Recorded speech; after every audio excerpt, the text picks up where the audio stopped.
Nah, ini yang disebut dengan mustaqarrah. Mustaqar tadi di Quran surah ke-11 ayat ke-6. Ini yang disebut mustaudaah.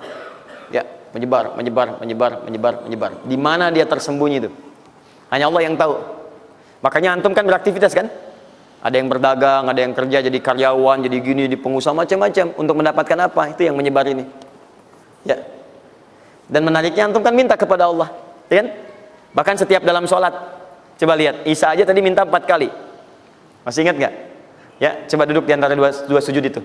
Ya, antum baca apa? Rabbil firli wajburni apa artinya warzuqni? Minta rizki tuh. Antum minta rizki, antum ke pusat minta tuh kepada Allah. Ya Allah, saya minta rizki, minta rizki. Warzuq itu minta rizki.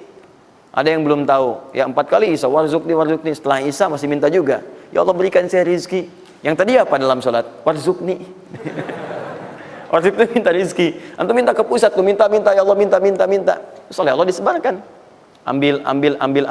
Cuman persoalannya yang kurang lengkap, kita nggak belajar bagaimana cara ngambilnya.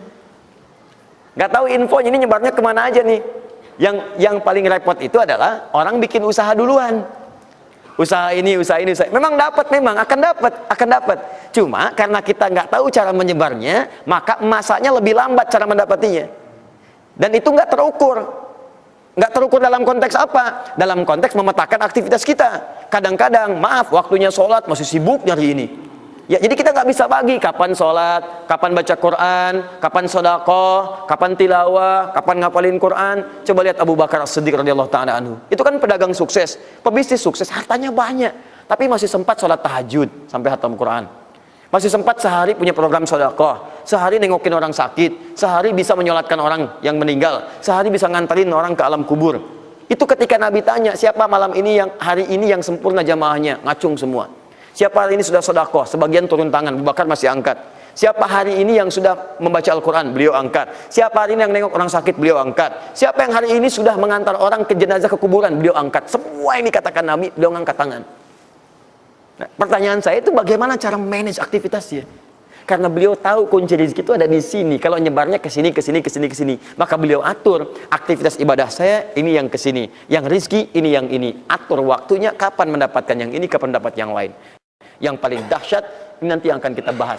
Ada rezeki bahkan yang belum dicari, dia sudah datang min haitsu la yahtasib, dari sisi yang tidak dia ketahui. Ya, nanti kita lihat dan kita buktikan dengan ayat-ayatnya. Satu, jenis pertama, rezeki yang mutlak dicari dengan ikhtiar. Ikhtiar. Dalam tanda kurung usaha. Dalilnya Quran surah 53 ayat 39. Quran surah 53 ayat 39. Ya, malam ini insya Allah saya buka pintu yang pertama adalah pintu ikhtiar. Ya. Ya, jadi antum kalau sudah tahu pintunya, nggak usah dari pintu ke pintu antum mengetok untuk menawarkan nama. Ya. Karena ada yang dari pintu ke pintu, ku coba tawarkan nama gitu. Nanti nggak usah gitu. Udah tinggal antum ini kan aja ini.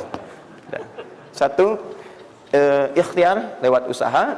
Turunan dalilnya, turunannya. Satu, Quran surah kedua ayat 168. Kalau ingin dipercepat, Quran surah kedua ayat 172. Kalau pengen lebih cepat lagi, Quran surah ke-7, oke dah, ayat 96. Dah? Sampai sini. Nah, kalau terjadi semacam terlihat ya pelambatan, maka ada teori, jangan dilihat sebagai pelambatan, tapi dilihat sebagai percepatan akumulasi. Ya, akumulasi supaya terkumpul lebih banyak pada saat antum membutuhkannya. Ya, nanti kita lihat dalilnya di Quran surah 46 ayat ke-15. Ya. Ini wajib hafal ya. Tenang aja, pertemuan kita berikutnya kapan? Masih 1 pekan. Gampang. Masya Allah. Orang 3 hari apa 200 ayat Al-Imran. Masa sepekan antum berapa ayat sih ini? Gampang ini. Ayatnya juga pendek-pendek insya Allah. Ya. Sudah? Jangan dulu dilihat, catat aja dulu. Kalau antum lihat sekarang, antum nanti udah ini duluan. Catat dulu aja. Sudah? Sudah ya? Baik, ini udah. Nah, sekarang turunannya, kan ini baru intinya. Turunan amalannya. Ini wajib antum kerjakan. Satu, di turunan amalannya. Quran surah ke-17 ayat 78 sampai 82. Ini wajib antum kerjakan. Demi Allah saya katakan wajib antum kerjakan. Kalau ini antum gak usah hafalkan untuk dites. Ini gak akan dites insyaallah. Tapi antum wajib amalkan saat nanti menunaikan ibadahnya. Baca ayat ini. Ya, dites oleh kita sih enggak. Cuman saat antum kerjakan mesti hafal ini saat ibadahnya. Ya. Karena antum akan baca dalam sholat. Ya. Sama aja dong artinya. Teruskan, terus. Quran surah ke-73 ayat 1 sampai 20. Tidak akan muncul di ujian. Insyaallah. Dah? Teruskan. Quran surah ke-15 ayat 9. Dan Quran surah ke-54 ayat ke-17. Satu ayat saja. Mau satu ayat, mau 4 ayat? 4 ya, boleh ya? 4 ayat ya, boleh ya? Ayat 17, ayat 22, ayat 32, ayat 40. 4 ayat. Insya Allah saya bermohon kepada Allah 4 ayat ini bunyinya sama supaya memudahkan hafalan antum.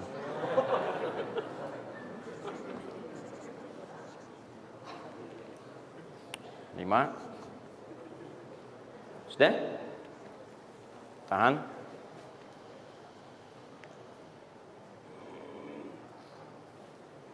Sudah? 5. Amalkan yang Quran surah ke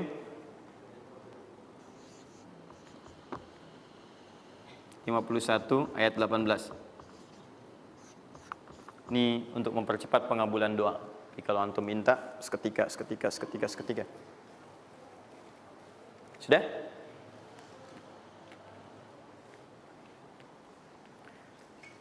Mau saya kasih bonus gak? Enggak, bonus ini sifatnya spesial. Bahkan ketika antum mengerjakan, rezeki itu bisa datang. Dan saya langsung berikan contohnya. Tapi kalau ini saya tuliskan, wajib hafal. Siap ya? Karena ini tawarannya tinggi, ya. Pilih mana? Enggak saya kasih, antum cari sendiri, atau saya kasih, tapi wajib hafal. Boleh ya? Baik. Dan ini ayat pertama, mana panitia? Lihat ya, ingat baik-baik, ini ayat pertama yang akan menguji. Jadi password kunci pertama untuk masuk pekan depan, ayat yang ini. Quran, surah ketiga Ali Imran, ayat 35 sampai 39.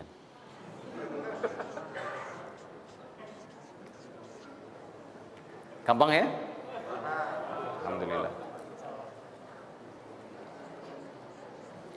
Yang akan diuji hanya ayat 37-nya, 38 dan 39-nya. Yang diujinya 37, 38 dan 39. Panitia boleh acak mau tanya yang mana dulu ya. Tapi itu ayat yang pertama, yang selanjutnya 3 ayat berikutnya bebas pilih. Sudah? Nah, ini bagian pertama. 1, rizki yang didapatkan dengan ikhtiar. Kedua, rizki yang didapatkan dengan bersyukur. 2, dengan syukur.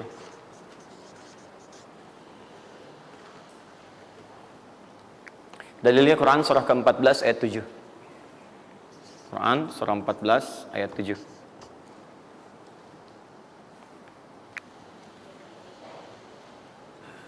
Yang saya kotaki itu yang dihafal ya. Yang saya kotaki itu yang dihafal.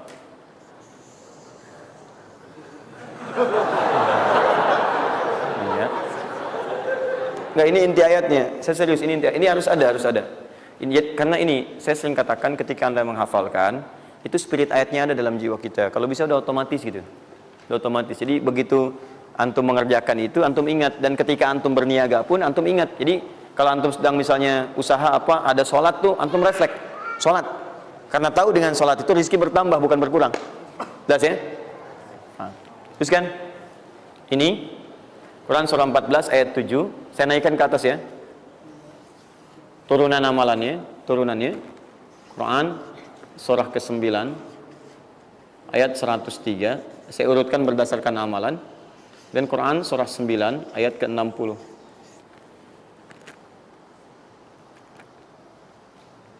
Sudah? Ingat, bahkan Allah langsung menamai ibadah ini dengan ibadah yang sifatnya bisa menambah rezeki. Cuman kadang orang nggak sadar, taunya diambil. Tapi kalau pengertian secara bahasanya sebetulnya bukan berkurang, nambah malah. Nambah. Cuman orang tuh nggak sadar ketika dia mau ditambah rezekinya, dia malah nggak mau. Karena merasanya diambil, dikurangi. Ya, nanti kita akan lihat. Jangan lu dibuka ayatnya, Pak, ya. Itu saya. Nah, tawaran saya yang kedua nih. Ya, ini kan tadi tawaran pertama. Mau nggak saya kasih bonus lagi? Nah, saya serius. Ketika Anda kerjakan, penambahannya langsung minimal 700 kali lipat nilainya. Mau? Alhamdulillah. Sama, ini 3, ini pun harus 3. Ya. Quran surah kedua ayat 261 sampai 263. Nah, ini saya kotakin.